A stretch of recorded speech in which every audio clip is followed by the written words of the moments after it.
Radio Raheem with the alien. You know this man, the middleweight legend, Bernard Hopkins. We saw a heck of a middleweight fight tonight. I know that had to be reminiscent for you. You're still in the sport, man. When you saw this fight unfolding, talk to me about just how it broke down in your mind.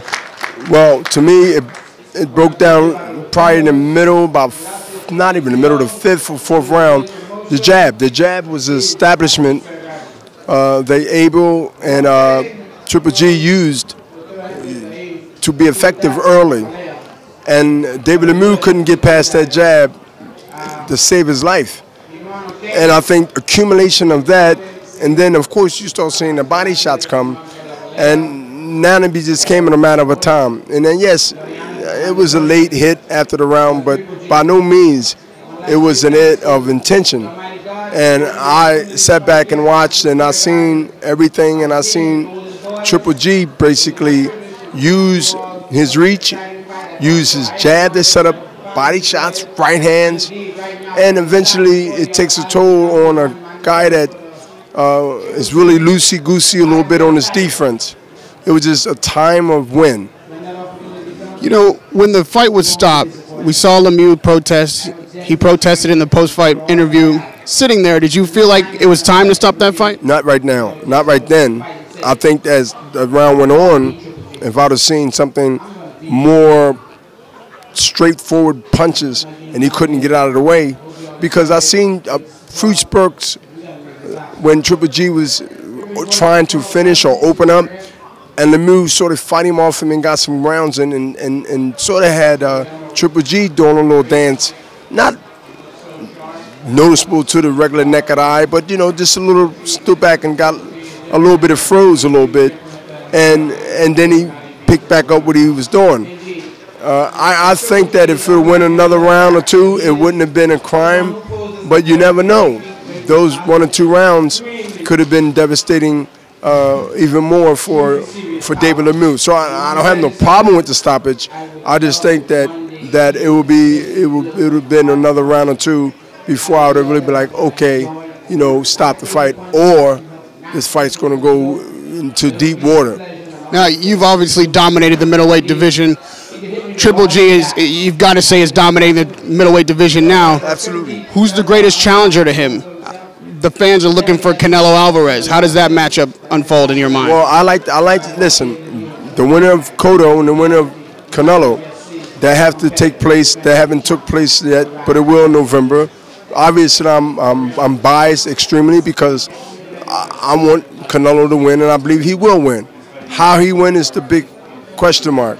But I believe that's a fight that everybody want to see who wins and who comes into the last 2 fighters in the ring to fight for not only the best, but to start their legacy from there.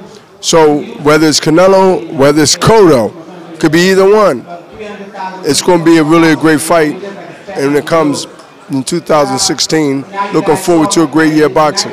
A lot of people were surprised to see Triple G work the jab the way he did. I mean, we have to call it a boxing match. Like, this guy, he wasn't just a slugger. He went in there and boxed, even showed a little footwork.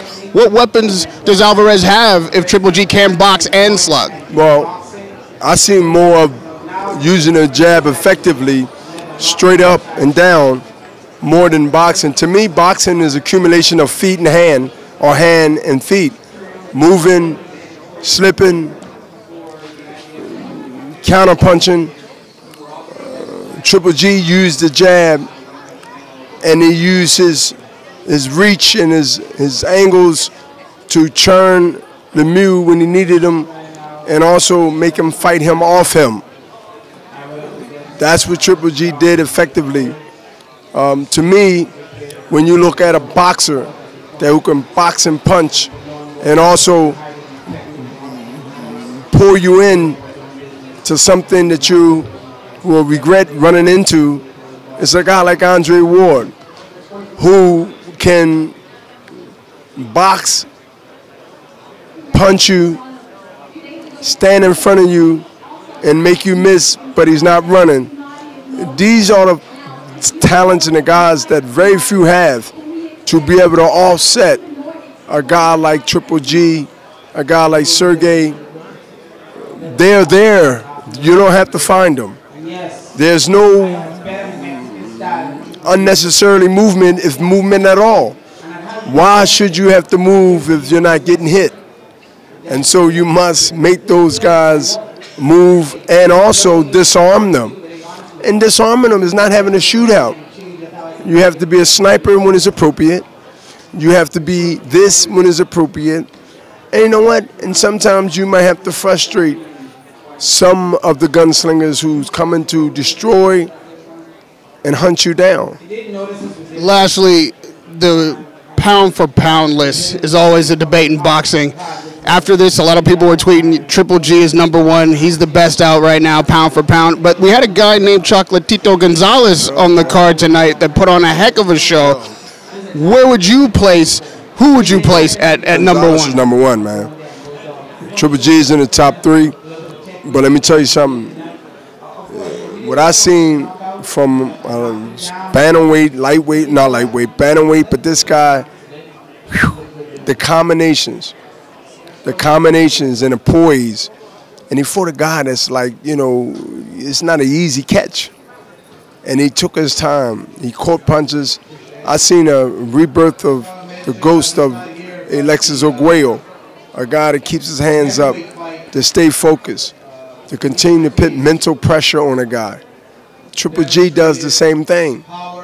Mental pressure on a guy, like you hitting him with shots, and this guy's still keeping a stone face, touching you here on your ribs, here, there.